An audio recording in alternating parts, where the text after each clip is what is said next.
انسان کو اپنی خطا کا احساس ہو گیا، یہ بھی احساس ہو گیا جو میرا فرض تھا میں ادا نہیں کر رہا ہوں، مجھے ادا کرنا چاہیے، لیکن اب شیطان اگلا حربہ آزماتا ہے۔ دیکھو ابھی فلاں کام پڑا ہے، ابھی فلاں کام ہے، ابھی بیٹیوں کے ہاتھ گیلے کرنے ہیں، ابھی یہ کرنا ہے، ابھی بچے تمہارے چھوٹے ہیں، ابھی تمہارے بیٹوں کی تعلیم کا مرحلہ ہے۔ السلام علیکم، امید ہے آپ سب خیریت سے ہوں گے۔ آج کے ویڈیو میں ڈاکٹر اسرار احمد شیطان کی حقیقت بیان کر رہے ہیں۔ یہ ویڈیو سٹارٹ کرنے سے پہلے آپ سے ایک ہی ریکویسٹ ہے کہ میری یوٹیوب چینل کو سبسکرائب کریں تاکہ آپ زیادہ سے زیادہ اسلامک نالج حاصل کر سکیں۔ تو چلیے اس ویڈیو کو سٹارٹ کرتے ہیں۔ بڑا ایک چیلنجنگ سا انداز ہے، اور اس کا بھی جو پس منظر ہے پہلے آپ اس کو سمجھ لیجئے نفسیاتی طور پر۔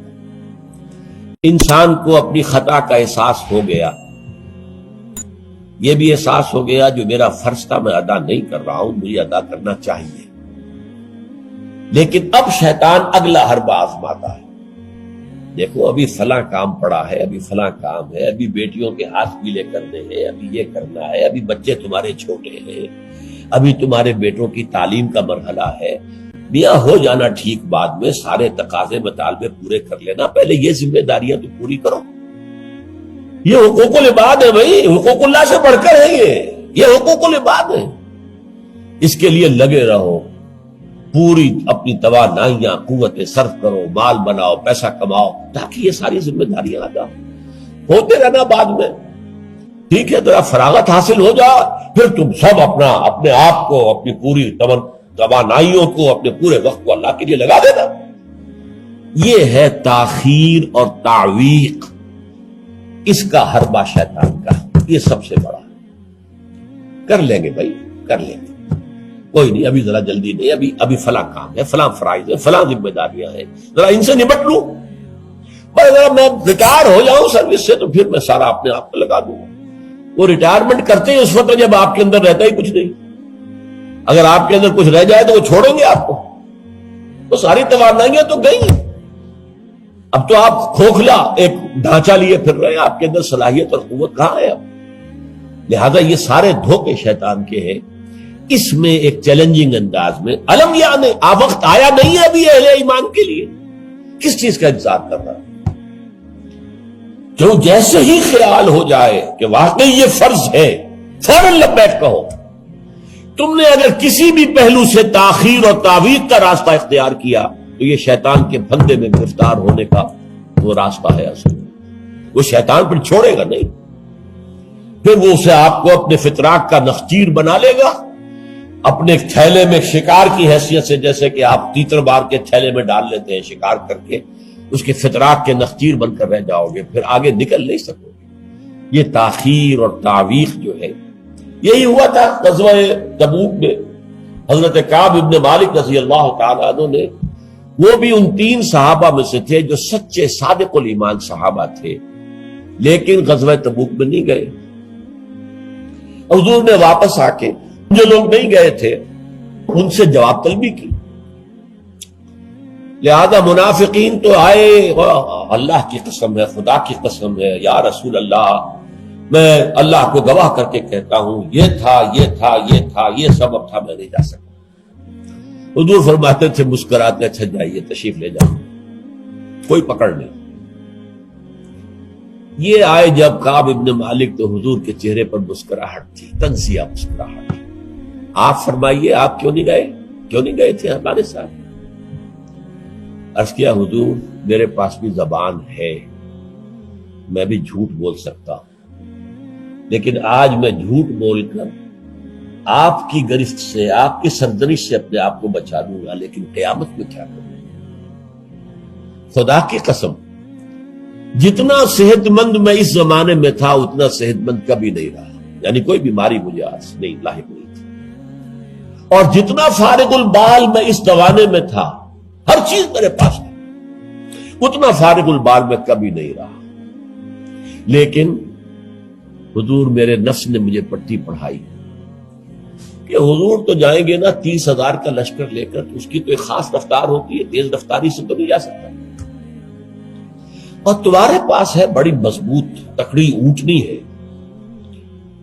تمہاری جو ناقہ ہے تمہاری وہ تو بہت جو ہے قوت والی ہے، لہذا ابھی 2-3 دن چلنے دو لشکر کو، پھر تیزی کے ساتھ دوڑا کر اپنی اونٹنی کو جا کے مل جانا۔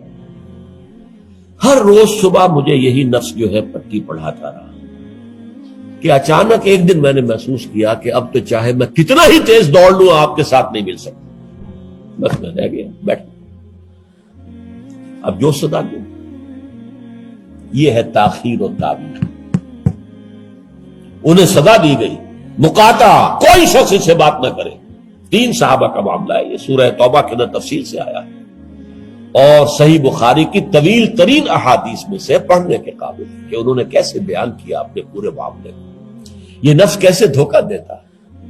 ابھی چند دن اور مدینے کے اندر اپنے نخلستان کی ٹھنڈی چھاؤں کے اندر آرام کر لو، چند دن اور، بھائی جانا ہے، بہت دور جانا ہے، تبوک جانا ہے، کوئی یہ 2 دن میں تو نہیں پہنچ جائے گے حضور، پھر دوڑ کر پکڑ لینا، ساتھ چل مل جانا۔ یہ دھوکہ شیطان کا، یہ دھوکہ نفس کا، یہ ہے الم یأن للذین آمنوا ان تخشع قلوبہم لذکر اللہ وما نزل من الحق۔ یہ سب کچھ تم نے 15 آیتیں اگر سورہ حدید کی پڑھ کر بھی تم نے اپنی گردن نیچے کر کے اپنے دل کو نہیں ٹٹولا تو اور کون سی ہدایت آئے گی، کہاں سے آئے گی؟ 15 آیتیں سورہ حدید کی پڑھ کر بھی، تو کیا ابھی وقت نہیں آیا اہل ایمان کے لیے؟ کس کا انتظار ہے، کس چیز کا انتظار؟ الم یأن للذین آمنوا ان تخشع قلوبہم لذکر اللہ وما نزل من الحق۔ کیا وقت آنے گیا اہل ایمان کے لیے کہ ان کے دل جھک جائیں اللہ کی یاد میں، اور جو کچھ حق میں سے نازل ہوا، ما نزل من الحق، یہ پورا قرآن الحق، اس میں سے جو یہ آیات نازل ہوئی ہیں یہ تم نے ابھی سن لی ہے، پڑھ لی ہے، اس کے سامنے بھی دل نہیں جھکیں گے تو کب جھکے گا؟ اس پر بھی اگر دل نہیں پگھلے تو کب پگھلیں گے؟ اس پر بھی اگر دل میں کوئی عزم اور ارادہ پیدا نہ ہوا کہ اپنی جان لگا دینی ہے، کھپا دینی ہے، ان صلاتی و نسکی و محیایا و مماتی للہ رب العالمین، اس پر بھی نہیں ہوا تو کب ہوگا؟ اور کون سی ہدایت آئے گی؟ فبأی حدیث بعدہ یؤمنون، اس قرآن کے بعد اور کون سی چیز کے یہ منتظر ہے جس پر یہ ایمان لائیں گے؟ الم یأن للذین آمنوا ان تخشع قلوبہم لذکر اللہ وما نزل من الحق۔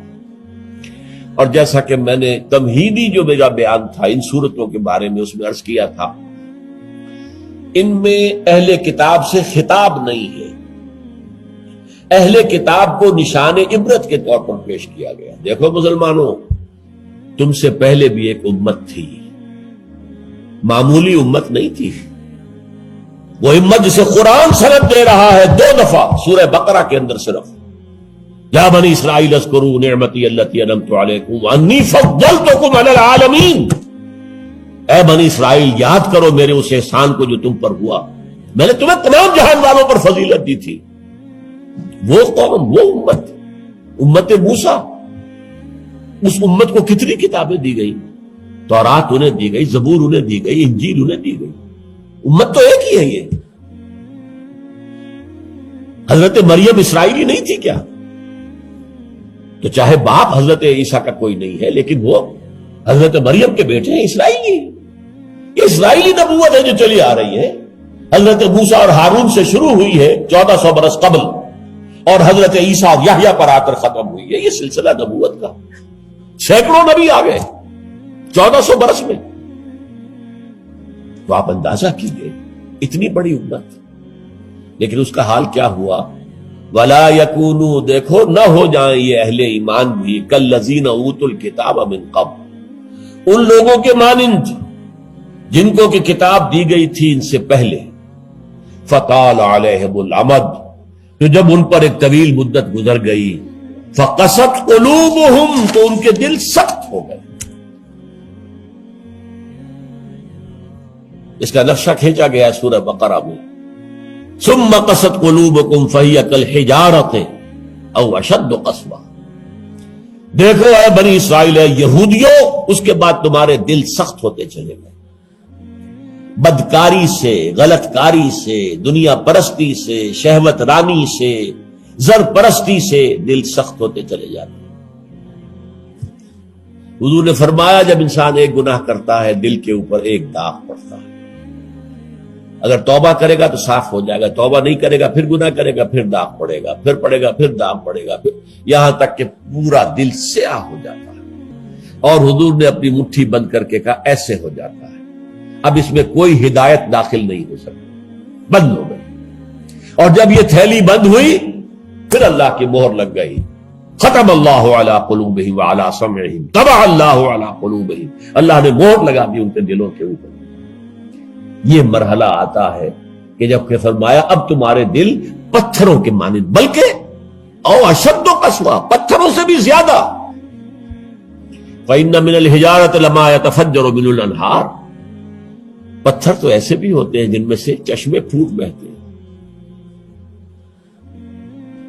وإن منها لما يشقق فيخرج منه الماء، چٹانوں میں ایسی بھی ہوتی ہیں شق ہو جاتی ہیں، ان میں سے پانی نکل آتا ہے۔ وإن منها لما يهبط من خشية الله، چٹانیں ایسی بھی ہوتی ہیں اللہ کے خوف سے گر پڑتی ہیں۔ وما اللہ بغافل عما تعملون، تمہارے دل ان سے بھی سخت ہو چکے ہیں اور اللہ بے خبر نہیں ہے اس سے کہ جو تم کر رہے ہیں۔ آج اس امت پر بھی تو 1400 برس گزر گئے، کتنا عرصہ گزرا ہے، اور آج وہی خواہشات ہیں۔ ہم تو امت محمد میں ہیں صلی اللہ علیہ وسلم، وہ تو شافع محشر ہے، وہ تو ہر امتی کو بخشوا لیں گے تب جا کر راضی ہوں گے، اللہ راضی کرے گا انہیں، وہ راضی اسی وقت ہوں گے جب ہر امتی کو بخشوا لیں گے۔ سیاں بے کوتوال اب ڈر کاہے کا؟ جب ہمارے سیاں ہمارے شوہر کہہ لے کوتوال بن گئے تو مجھے کس کا ڈر ہے؟ کوتوال ہی کا ڈر ہوتا ہے نا کہ وہ پکڑے گا، سیاں بے کوتوال، اب ڈر کاہے کا؟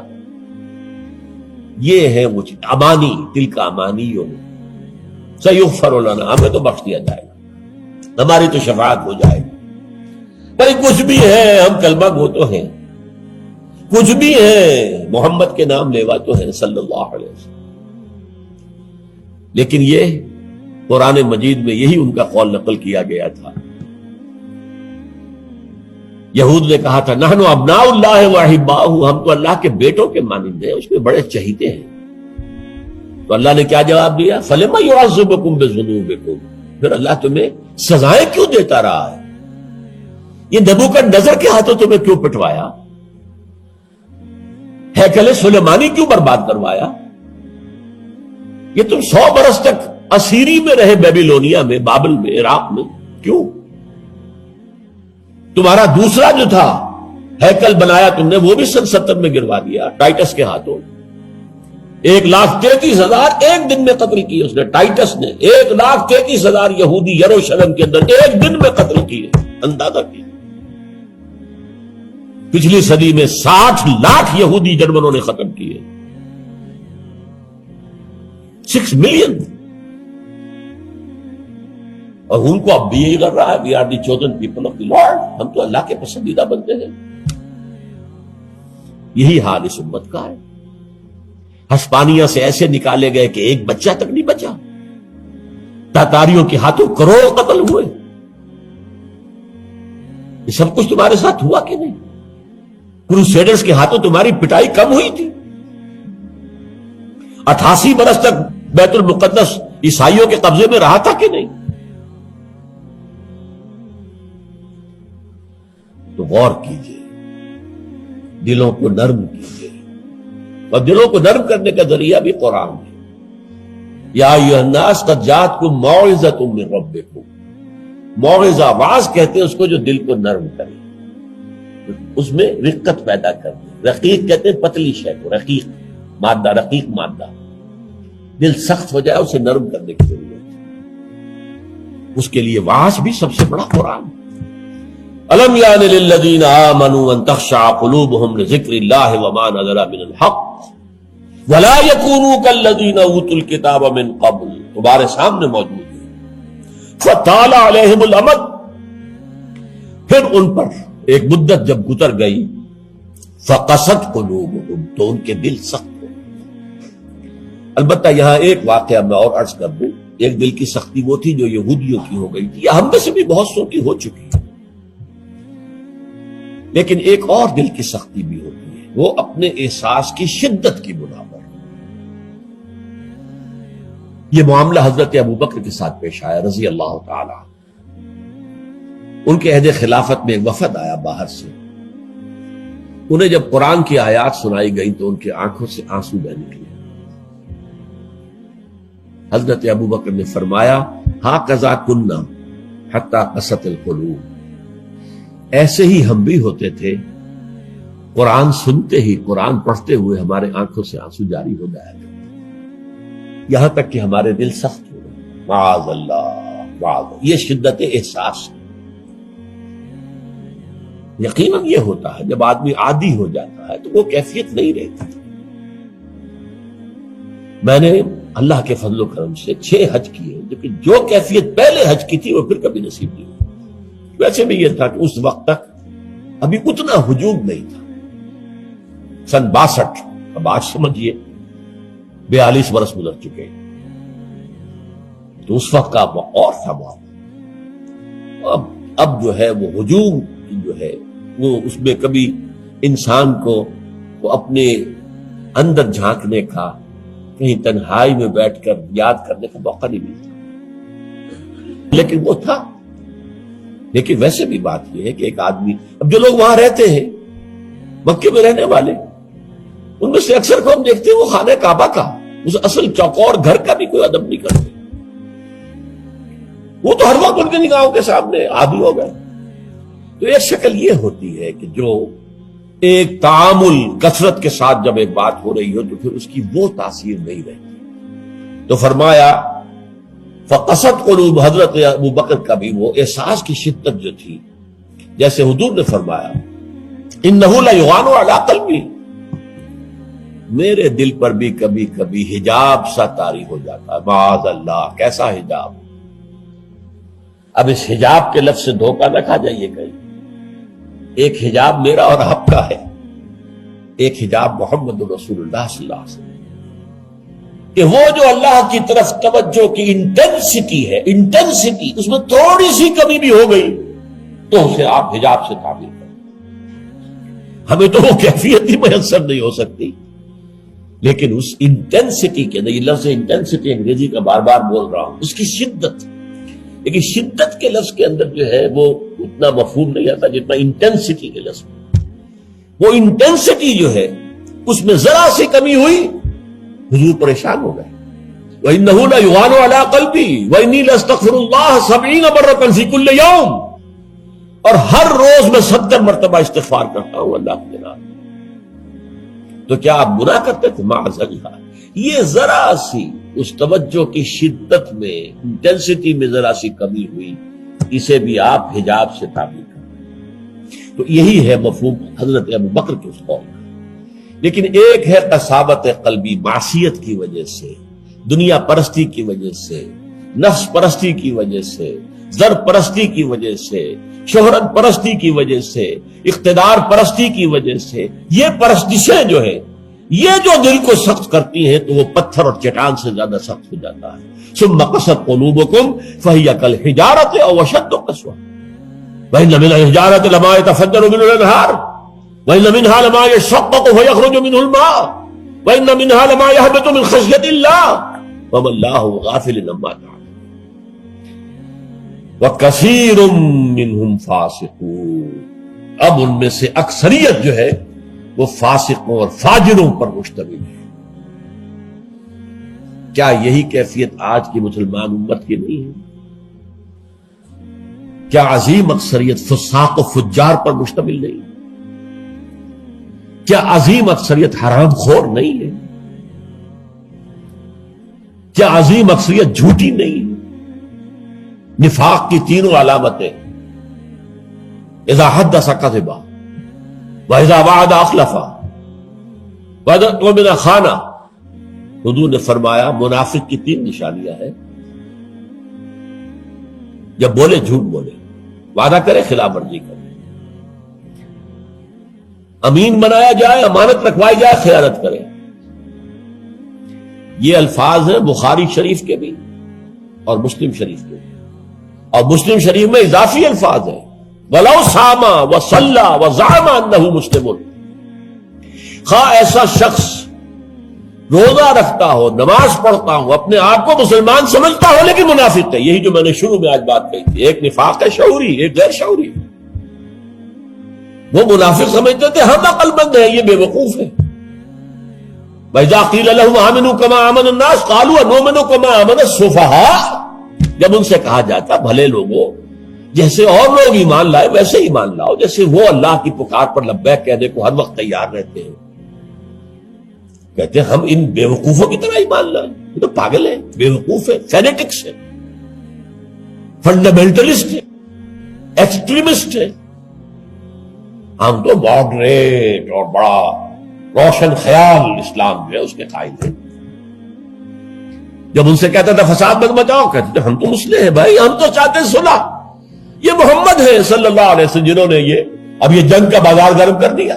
کیا ضرورت تھی؟ مکے میں 13 برس تبلیغ کرتے رہے، کوئی ہاتھ نہیں اٹھایا، یہی پروسیس جاری رہتا. خامخواہ یہ جنگ کا سلسلہ شروع کر دیا، کیا فائدہ؟